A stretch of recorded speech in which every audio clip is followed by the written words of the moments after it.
नमो अरिहन्ताणं नमो सिद्धाणं नमो वायुर्याणं नमो उवज्झायाणं नमो लोये सव्वसाहूणम्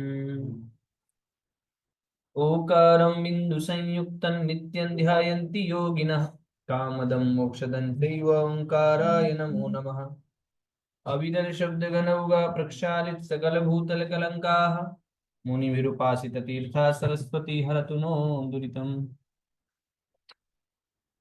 अज्ञानतिमिरान्धानां ज्ञानाञ्जनशलाकया चक्षुरुन्मीलितं येन तस्मै श्रीगुरवे नमः परं गुरवे नमः परम्पराचार्य श्रीगुरुभ्यो नमः सकल कलुष विध्वंसकं श्रेयसां परिवर्तकं धर्म संबंधकं भव्य जीवनः प्रतिबोध कारकमिदं शास्त्रं श्री सर्वार्थ सिद्धिनामधेयम् अस्य मूल ग्रंथ कर्तारः श्री सर्वज्ञ देवास्तदुत्तर ग्रंथ कर्तारः श्री गणदेवा प्रतिगणदेवास्तेषां वचुरसारमासाद्य श्रीमता पूज्यपाद स्वामिना विरचितं मंगलम भगवान वीरो मंगलम गौतमो गणी मंगलम कुंद कुंदार्यो जैन धर्मोस्तु मंगलम सर्वमंगल मांगल्यम सर्वकल्याणकारकं प्रधानं सर्वधर्माणां जैनं जयतु शासनं जैनं जयतु शासनम् मोक्षमार्गस्य नेतारं भेत्तारं कर्मभुभृतां ज्ञातारं विश्वतत्त्वानां वन्दे तद्गुणलब्धये पंच परमेष्टि भगवान की जय। देवादिदेव वृषभनाथ भगवान की जय। पूज्यवर श्री पूज्यपाद स्वामी की जय। सर्वार्थ सिद्धि ग्रंथ राज की जय। संत श्रोमणी आचार्य गुरुवर श्री विद्यासागर जी महाविराज की जय। पूज्य आचार्य भगवंत श्री समय सागर जी महाराज की जय। पूज्य निर्यापक श्रमण तीर्थ चक्रवर्ती मुनिपुंगव श्री सुधा सागर जी महाराज की जय। समस्त महाविराजों की जय। जय जिनेन्द्र भैया जी, जय जिनेन्द्र सभी को। बोलिए।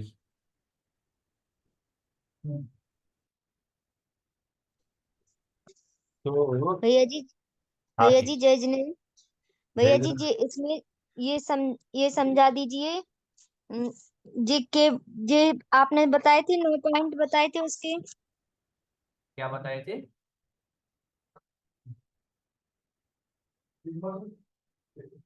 क्या बताए थे?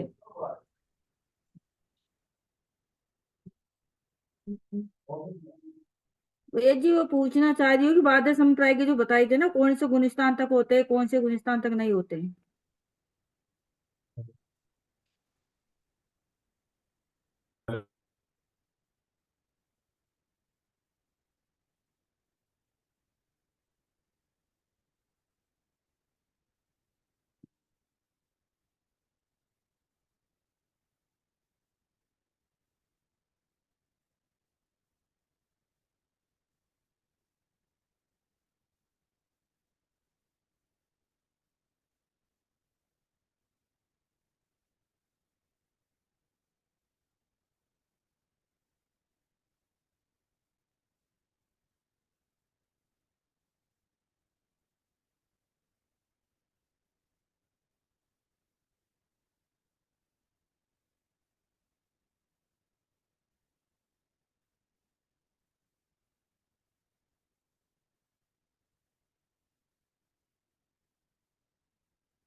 कौन से गुण स्थान में कौन से परिचय होते हैं, इस विषय में चर्चा चल रही है।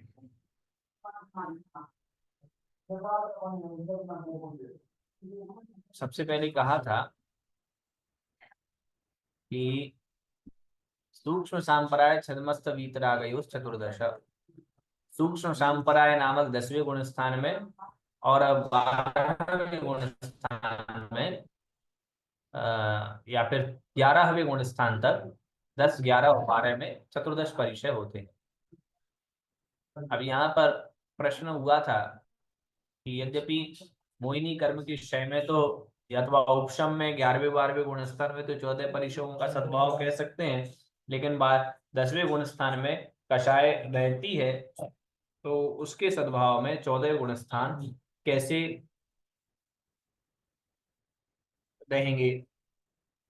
अर्थात वहां तो 8 परिशों का अभाव हम स्वीकार करते हैं, लेकिन 8 परिशों का अभाव 10वें गुण स्थान में कैसे हो जबकि मोहिनी कर्म विद्यमान है। इसका बहुत ही अच्छा उत्तर दिया था कि यह अत्यंत सूक्ष्म लोभ कषाय है जिसका कोई प्रभाव नहीं होता है, इस कारण से उस 10वें गुण स्थान में 14 परिचय कहे। उसके बाद एकादश जिन्हें कहा था कि जिन्हें भगवान में 11 परिचय होते हैं, और वह 11 परिचय भी 2 अपेक्षाएं उसमें थी कि एक तो मोहिनी कर्म के उदय का अभाव होने के कारण से सुधा आदि वेदनाओं का अभाव भी होना चाहिए, है ना। सुधा आदि तो हो सकती है, लेकिन उस तज्जन्य जो परिचय संज्ञा उसको दी है वो ठीक नहीं है। तो कहा था कि द्रव्य कर्म के सद्भाव की अपेक्षा से वहां पर परिचयों का उपचार किया जाता है। कारण क्या है, जो वेदनीय कर्म, समझने, जो वेदनीय कर्म मोहिनी कर्म के साथ सुधा आदि की वेदना में कारण बना था, वही वो वेदनीय कर्म सुधा आदि की वेदना में अभी भी कारण बन रहा है। अर्थात वही वेदनीय कर्म है जो पहले कष्ट दे रहा था, वही वेदनीय कर्म अभी भी है। इसलिए उपचार के कारण से यहाँ पर परिचय संज्ञा होगी भी, और वास्तविकता देखी जाए तो एकादश जिन्हें न संति 11 परिचय जिनेन्द्र भगवान के नहीं होते, यह भी एक अर्थ कहा था। तो दोनों ही प्रकार से वहां कहा था।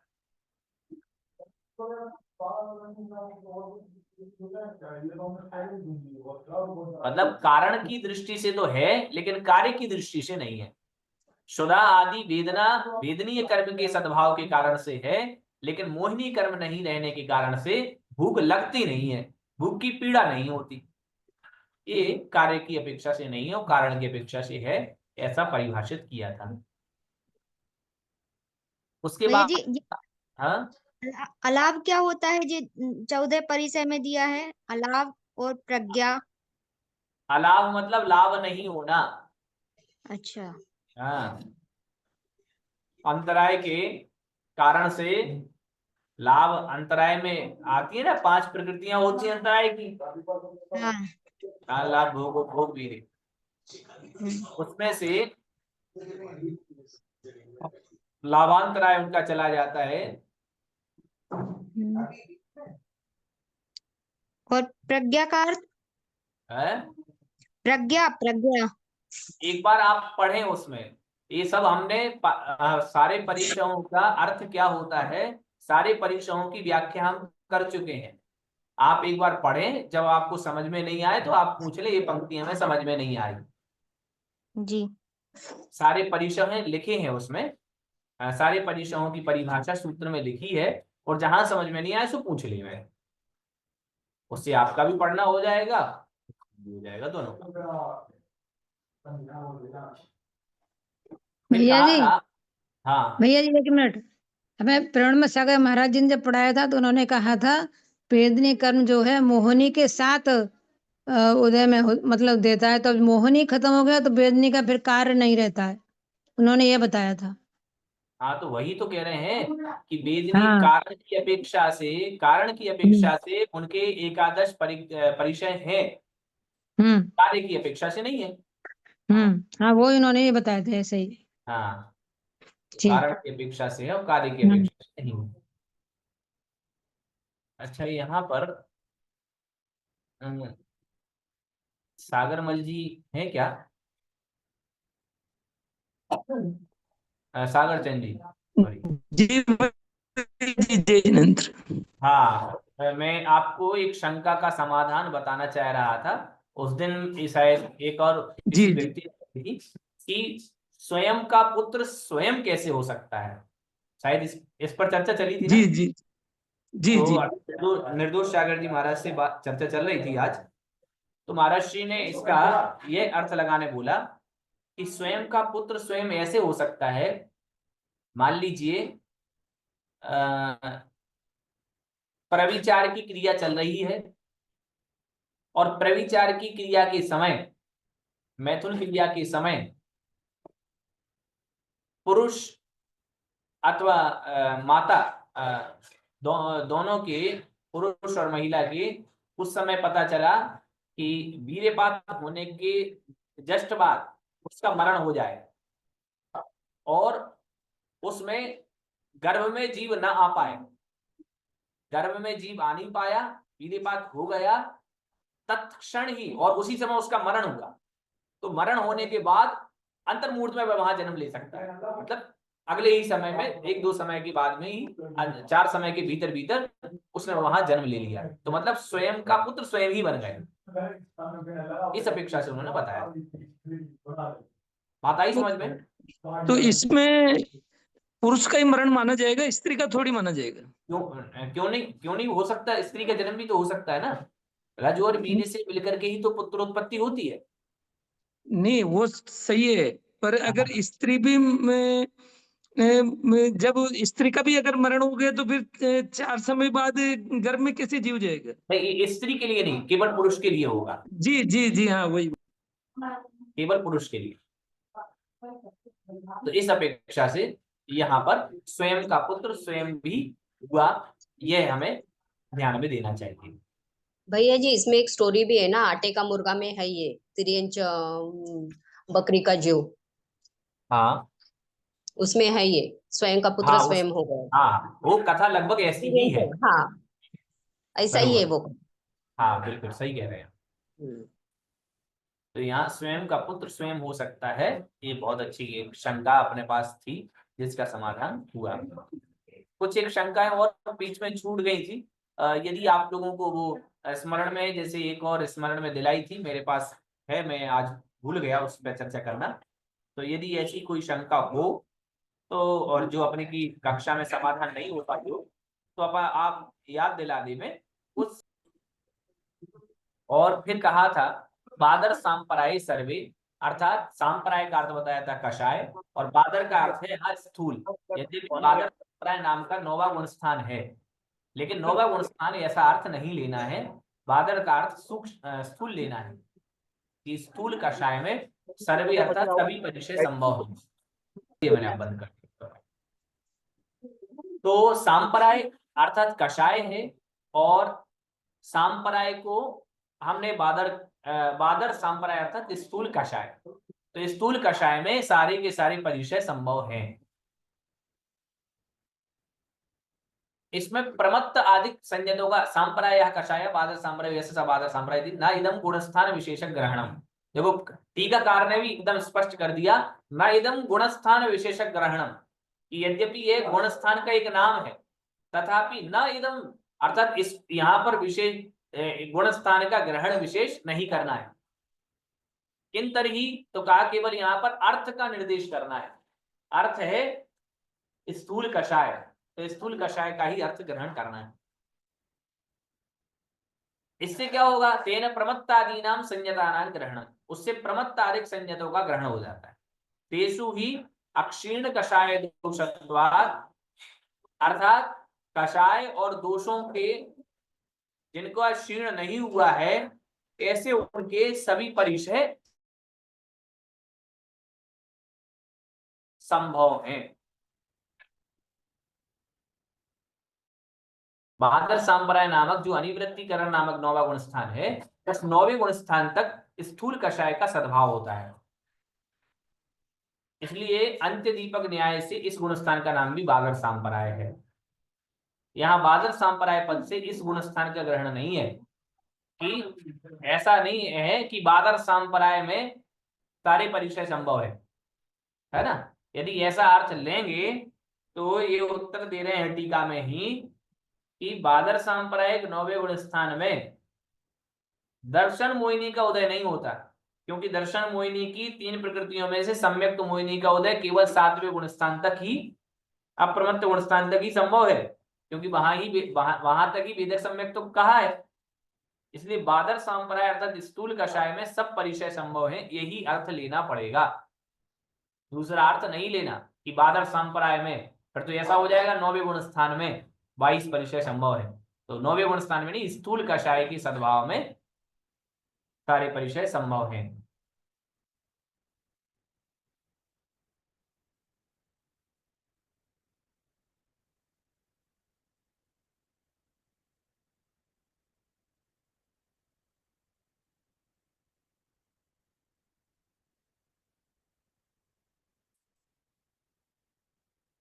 अब देखिए, अब वो अभी तक तो ये केवल सामान्य सी चर्चा हुई थी, गुण स्थान में कौन से गुण स्थान में कौन से परिचय।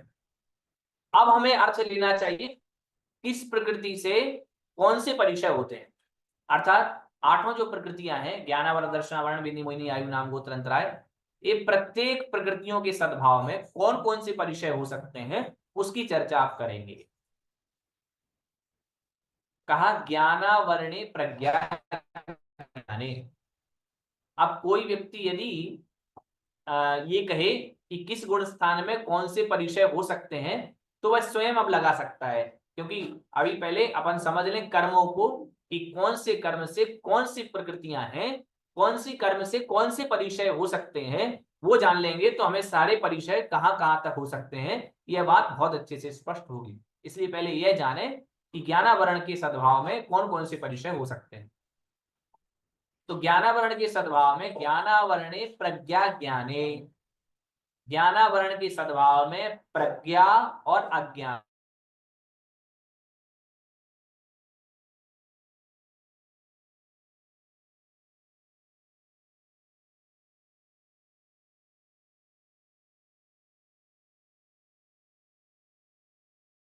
और अज्ञान।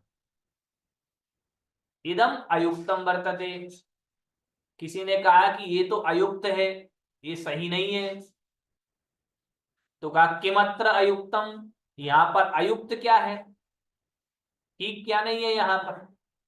कहा ज्ञानावरणे सति अज्ञान परिशः उपपद्यते, प्रज्ञा परिशः पुनस्तद अपाये भवति इति कथम ज्ञानावरणे स्यात्। अर्थात कह रहे हैं कि ज्ञानावरणे सति, ज्ञानावरण के होने पर अज्ञान परिशः उपपद्यते, अज्ञान परिचय उत्पन्न होता है। यह बात तो ठीक है कि ज्ञानावरण होगा तो अज्ञान परिचय उत्पन्न होगा, उसको पूर्ण ज्ञान नहीं हो पाएगा। किंतु प्रज्ञा परिशः, प्रज्ञा जो परिचय है वो प्रज्ञा परिचय तद अपाये भवति, उसके अपाय में होता है, अर्थात उसके नाश हो जाने पर हो जाता है। अर्थात ज्ञानावरण का विपरीत होता है प्रज्ञा, तो ज्ञानावरण का विपरीत होता है प्रज्ञा, तो प्रज्ञा परिचय तो तद अपाये भवति, उसके अभाव में होता है। अतः वह ज्ञानावरणे कथम स्यात्, ज्ञानावरण के सद्भाव में वह कैसे हो सकेगा, क्योंकि ज्ञानावरण, ज्ञान का आवरण रहेगा तो अज्ञान होगा, और आप कह रहे हो कि अज्ञान के साथ साथ विशिष्ट ज्ञान भी हो सकता है। तो कहा कि भैया ज्ञान के अभाव में विशिष्ट ज्ञान होगा, ज्ञानावरण के अभाव में विशिष्ट ज्ञान हो सकता है, ज्ञानावरण के सद्भाव में ही विशिष्ट ज्ञान कैसे हो सकता है।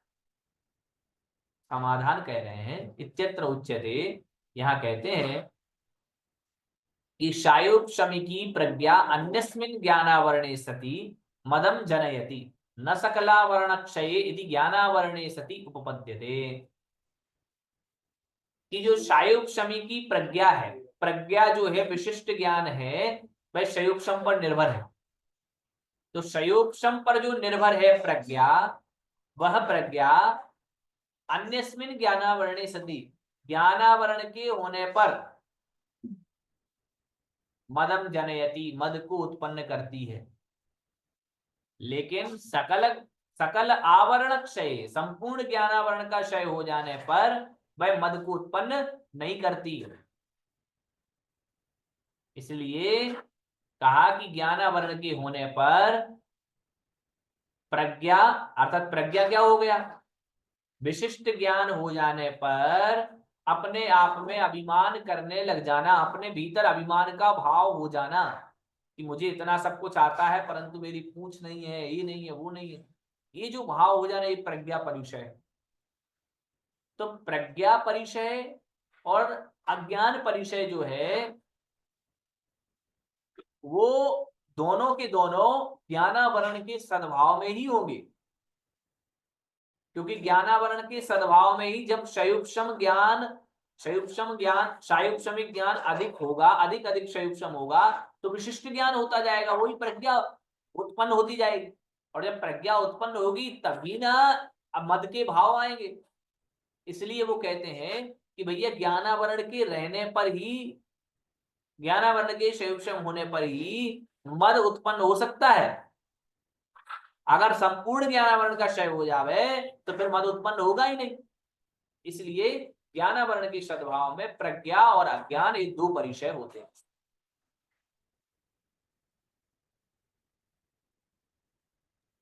इस प्रज्ञा परिचय को कैसे मतलब समझा जाएगा? प्रज्ञा परिचय को अभी अर्थ बताया था ना प्रज्ञा परिचय का। नहीं, जैसे मैं अब मुनिराज के लिए कर रहे हैं ना ये, हाँ, मुनिराज के लिए। तो प्रज्ञा परिचय मतलब कैसे माना जाएगा उनके व्यूज? देखो ऊपर चलो, दोबारा देखो इसको। मतलब मद मद पे विजय प्राप्त करेंगे वो यूं? हाँ, वो मान लीजिए उनके ज्ञान का, उनमें ज्ञान बहुत है, ज्ञान बहुत है, लेकिन कोई पूछने वाला नहीं है, कोई मान वाला है ना। तो ये जो भाव भीतर के है ये खत्म होने चाहिए।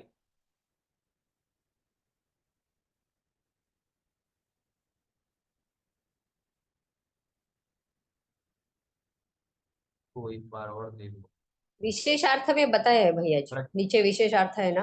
देखो क्या लिखा है कि अंग पूर्व का, प्रकीर्णकों का, मैं अंग का ज्ञाता हूँ, पूर्वों का ज्ञाता हूँ, और भी अनेक शास्त्रों में मैं बहुत ज्ञान मेरे में है, शब्द शास्त्र, न्याय शास्त्र, अध्यात्म शास्त्र को सब में मैं निपुण हूँ, मेरे आगे कोई टिक ही नहीं सकता, मेरे आगे तो सब जुगनुओं के समान सुशोभित होते हैं। इस प्रकार का जो भीतर मद बैठा हुआ है, इस प्रकार का जो विज्ञान का मद है, ज्ञान का मद है, वो प्रज्ञा परिचय है।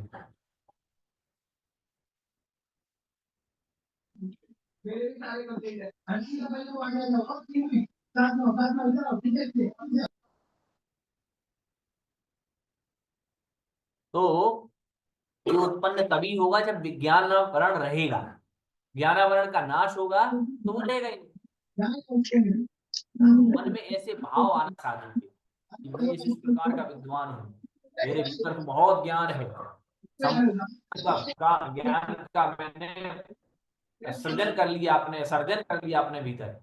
सोनिया जी गाजियाबाद से कुछ पूछ रही हैं क्या आप? हाँ भैया जी, मुझे भैया जय जिनेन्द्र।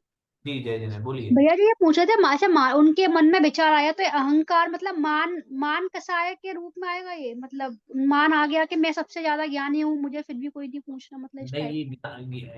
ये भी एक प्रज्ञा परिचय है, क्योंकि ये इस परिचय से क्या होगा, इस परिचय से उस परिचय के कारण से उनके ज्ञानावरण का सूक्ष्म घट जाएगा, तो और ज्ञान जो होना था वह नहीं हो पाएगा। अच्छा अच्छा, बंद करिए इधर बात करो। मतलब जो है वो मतलब उनको उनका क्षयोपशम कम हो जाएगा उनका, मतलब ऐसे मन में विचार आने से उनके। हाँ, ऐसे मन में विचार आएंगे तो ज्ञान घटेगा।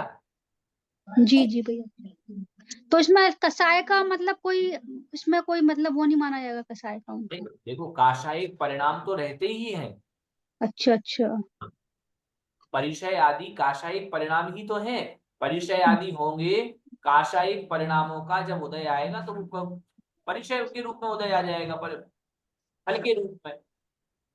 नहीं परिचय परिचय तो महाराज जी मात वो सहन करते हैं उसको, परिचय को तो मतलब वही तो हो गया परिचय का मतलब, सहन करना किसी चीज को।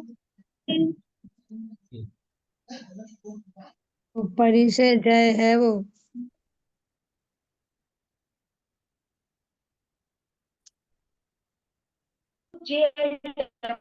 प्रेसिडेंट चिरंजीव यश काला एवं सौभाग्यवती श्रद्धा हर्षित क्या जी, क्या महाराष्ट्र। रिमोट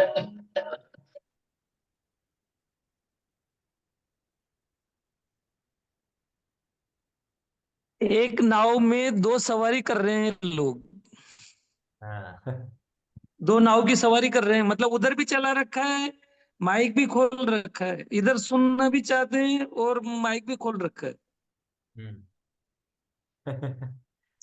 भैया जी, दर्शन हाँ। आवरण कर्म से कौन सा परिचय होता है?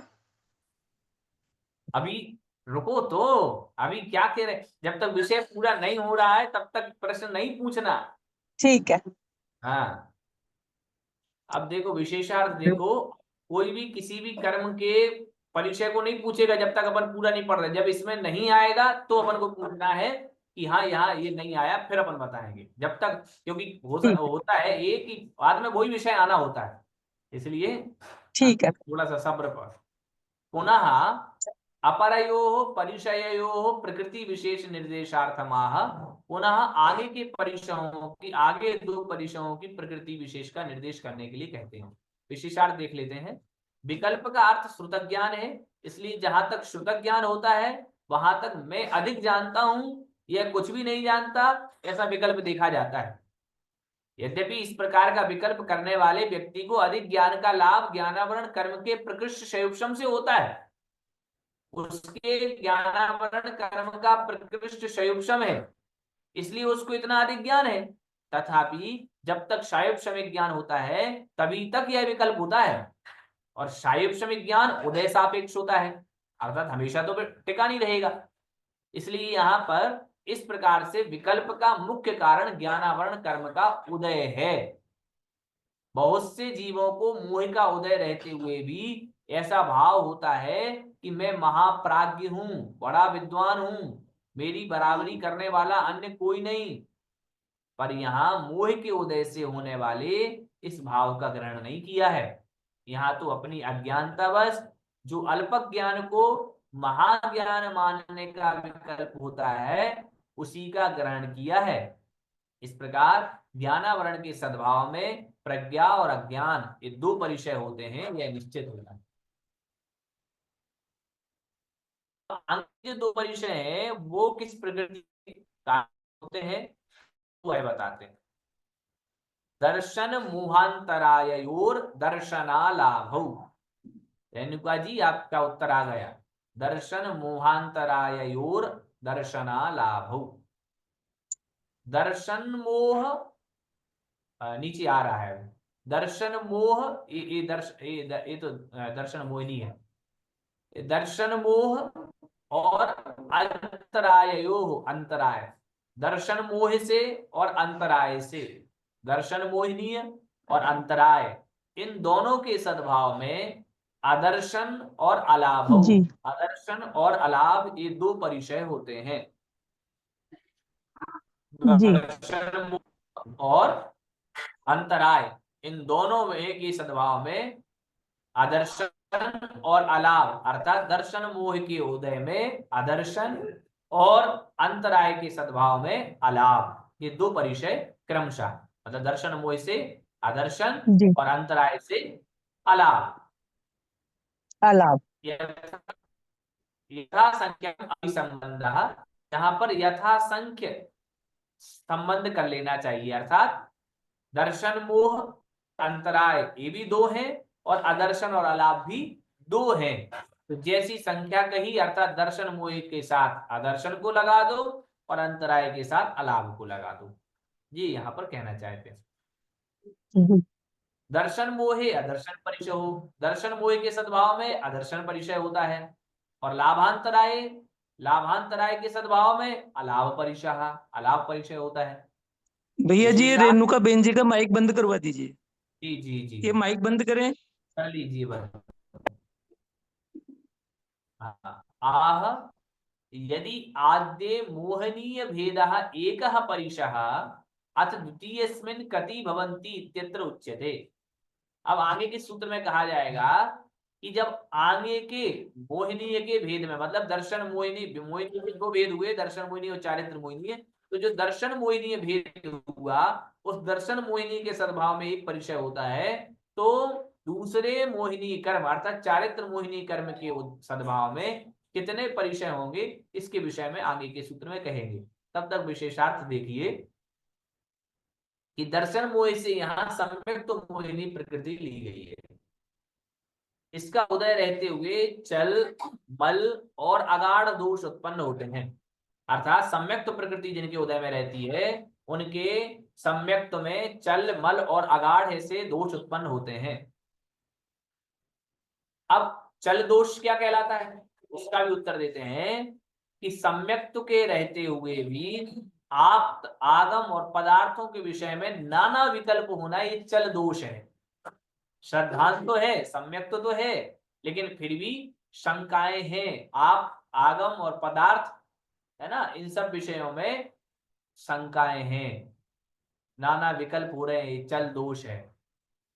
जिस प्रकार जल के स्वस्थ होते हुए भी उसमें वायु के निमित्त से तरंग माला उठा करती है, उसी प्रकार सम्यक दृष्टि पुरुष यद्यपि अपने स्वरूप में स्थित रहता है, तथापि सम्यक तो मोहिनी के उदय से आप्त आगम और पदार्थों के विषय में उसकी बुद्धि चलायमान होती रहती है, यही चल दोष है।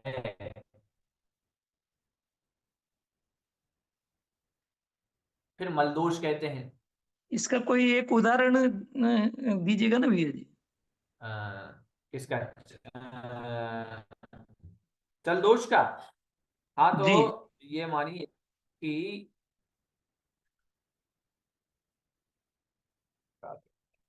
दोष हो जाएगा, ये तो शुद्धता में शुद्धता हो जाएगी। हाँ, एक ये, हाँ वो है ना, शांतिनाथ भगवान शांति के करता है, मुनिसुव्रतनाथ भगवान ग्रहों के शनि ग्रह के निवारक हैं। तो इस प्रकार के जो भाव है, यद्यपि 24 तीर्थंकर समान हैं, तथापि 24 तीर्थंकरों में इस प्रकार से भेदभाव करते हुए उनकी स्तुति करना, ये चल दोष हो गया।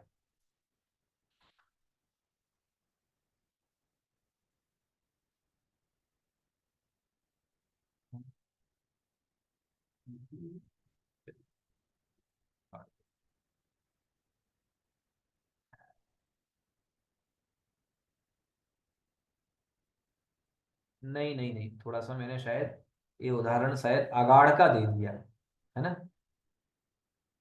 हाँ, देखिए ऐसा समझिए कि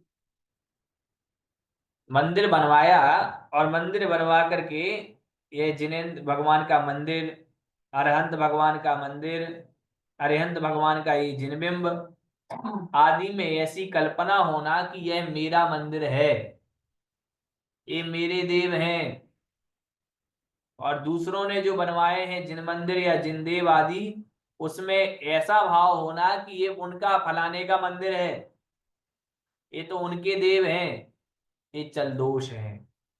क्योंकि सभी जिन मंदिर, जिन प्रतिबिंब सभी एक समान ही हैं, उनमें इस प्रकार अपने पराये का भेद करना उचित नहीं है, इसी को हम चल दोष कहते हैं, है ना। अर्थात जैसे जल एक जल ही रहता है, उसी प्रकार इसमें वीतरागी आप्त, वीतरागी आगम और सत्य पदार्थों का ही श्रद्धान रहता है, अन्य कुदेव आदि का उपासक वह कभी भी नहीं होता है, और वहां सम्यक तो की अवहेलना नहीं होती। मल दोष कहा कि मल का अर्थ मैल है, शंका आदि दोषों के निमित्त से सम्यक दर्शन का मलिन होना मल दोष है। यह भी सम्यक तो मोहिनी के उदय में होता है, तथा अगाढ़ का अर्थ स्थिर न रहना है। सम्यक दृष्टि जीव लौकिक प्रयोजनवश कदाचित तत्व से चलायमान होने लगता है। उदाहरणार्थ बताते हैं कि अन्य अन्य का कर्ता नहीं होता है, सिद्धांत है, और सम्यक दृष्टि इसको अच्छी तरह से जानता है, फिर भी रागवश वह इस सिद्धांत पर स्थिर नहीं रह पाता, गाढ़ नहीं है, अर्थात अगाढ़ है कि एक दृढ़ नहीं है। वह पारमार्थिक कार्य को भी लौकिक प्रयोजन का प्रयोजक मान बैठता है। इस प्रकार सम्यक तो मोहिनी के उदय से 3 दोष होते हैं, है ना। अर्थात मल दोष में तो सम्यक्त प्रकृति उदय में तत्वार्थ का श्रद्धान निर्मल नहीं होता है, उसमें अतिचार रूप शंका आदि दोष हो जाते हैं। जैसे शुद्ध सोना अन्य बाह्य वस्तुओं के संयोग से मलिन हो जाता है, उसी प्रकार वेदक सम्यक्त में शंका आदि मल रूप अतिचार लगते हैं। और अगाढ़ दोष का है ये जो मैंने उदाहरण दिया था कि पाप कर्म की शांति करने में शांतिनाथ भगवान समर्थ हैं, विघ्नों को नष्ट करने में पार्श्वनाथ भगवान समर्थ हैं, इत्यादि प्रकार से जो श्रद्धा में शिथिलता आ रही है, इसी का नाम अगाढ़ दोष है। जैसे वृद्ध पुरुष है तो उसके हाथ से लाठी छूटते तो नहीं है, लेकिन कंपन होती रहती है। तो बस जो कंपन हो रही है, जो शिथिलता आ रही है, इसी का नाम है अगाढ़ दोष, है ना। कि शांति आदि कार्यों के लिए कुदेवादि की सेवा तो नहीं कर रहा है, लेकिन हाँ ऐसा हो जाएगा तो वो ठीक हो जाएगा, वो हो जाएगा, ये आगम पदार्थ संबंधी आदि में श्रद्धा में शिथिलता आ रही है, इसी को हम अगाढ़ दोष कहेंगे।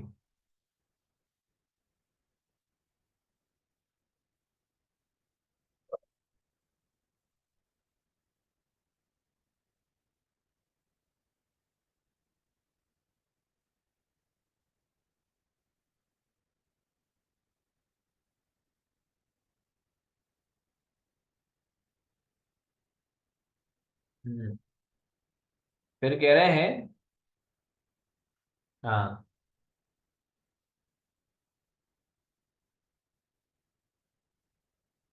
इस प्रकार सम्यक तो मोहिनी के उदय से 3 दोष होते हैं। ये तीनों एक हैं, फिर भी भिन्न भिन्न अभिप्राय की दृष्टि से आए ने पृथक पृथक रूप से परिगणित किया है। प्रकृति में इसी दोष को ध्यान में रखकर आदर्शन परिचय का निर्देश किया है। यह दर्शन मोहिनी के उदय से होता है, इसलिए इसे दर्शन मोहिनी का कार्य कहा है।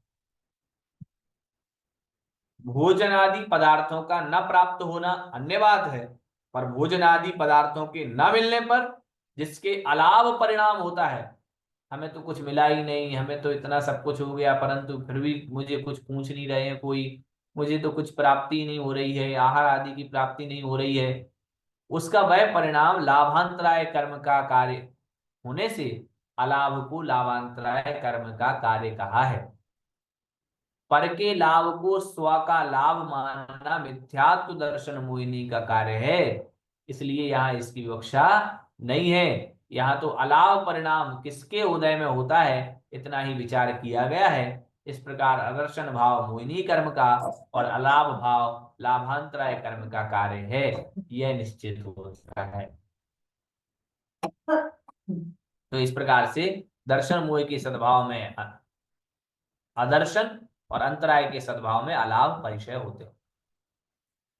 अब पुनः दर्शन मोहिनी में तो हो गए, चारित्र मोहिनी में कितने परिचय होते हैं चारित्र मोहिनी के सद्भाव में? तो उत्तर देते हैं,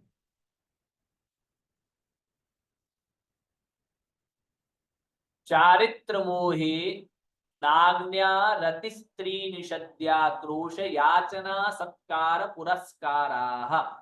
चारित्र मोहे नाग्न्या रति स्त्री निषद्याक्रोश याचना सत्कार पुरस्काराः।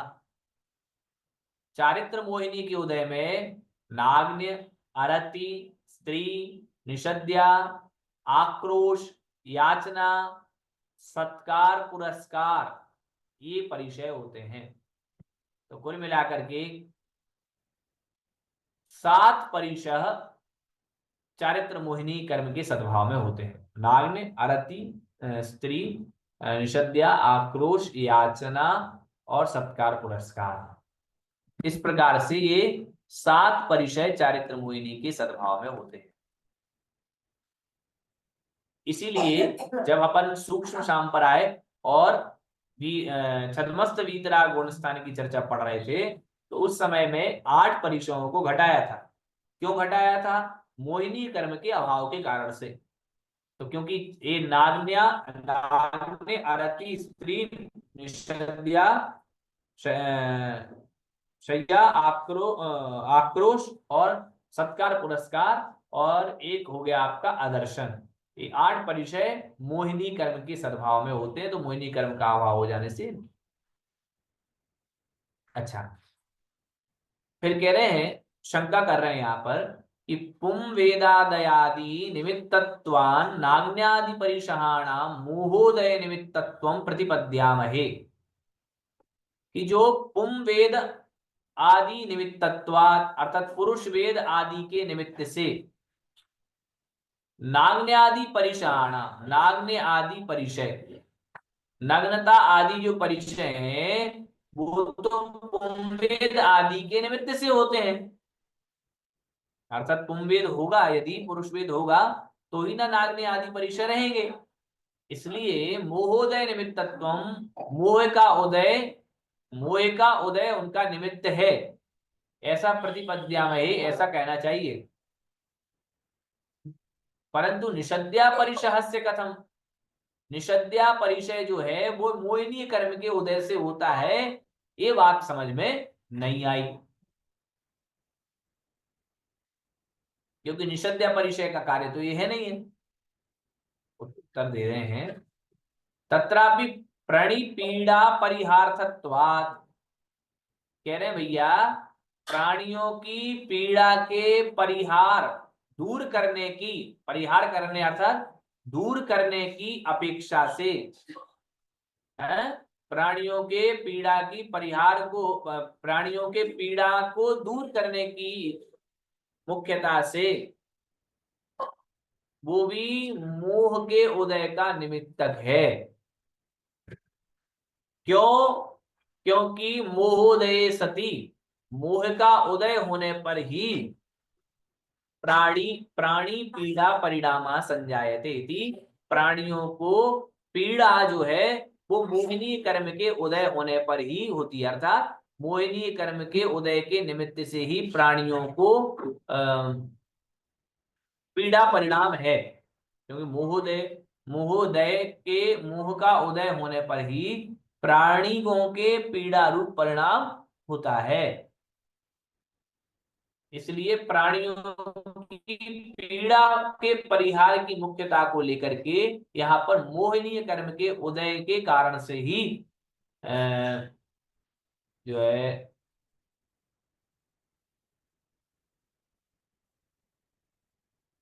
निषद्या परिचय होता है। विशेषार्थ कहा कि आगे चर्या और शय्या को वेदिनी निमित्तक कहा है और यहाँ निषद्या को मोहिनी निमित्तक। ये तीनों परिचय ही एक श्रेणी के हैं, अर्थात शय्या, निषद्या और चर्या, ये तीनों एक ही चीज, अर्थात थोड़ा सा सूक्ष्म भेद है उनमें। फिर क्या कारण है कि इनमें निषद्या को मोहोदय निमित्तक कहा है? यदि चर्या और शय्या परिचय वेदनीय निमित्तक होते हैं तो इसे वेदनीय निमित्तक क्यों नहीं माना जाता? यह एक प्रश्न है जिसका उत्तर टीका में दिया है। वहां बतलाया है कि प्राणी पीड़ा रूप परिणाम मोह के उदय से होता है और निषद्या परिचय जय में इस प्रकार के परिणाम पर विजय पाने की मुख्यता है। यही कारण है कि निषद्या को चारित्र मोह निमित्तक माना है। माना कि इस विवक्षा से चर्या और शय्या परिचय को भी मोहोदय निमित्तक मान सकते थे, पर वहां कंटकादिक के निमित्त से होने वाली वेदना की मुख्यता करके उक्त दोनों परिचय वेदनीय निमित्तक कहे हैं। तात्पर्य यह है कि चर्या, शय्या और निषद्या, इनमें प्राणी पीड़ा और कंटकादि निमित्तक वेदना, ये दोनों ही कार्य संभव हैं। इसलिए दोनों कार्यों को समझाने के लिए ही निषद्या को मोह निमित्तक और शेष दो को वेदनीय निमित्तक कहा है।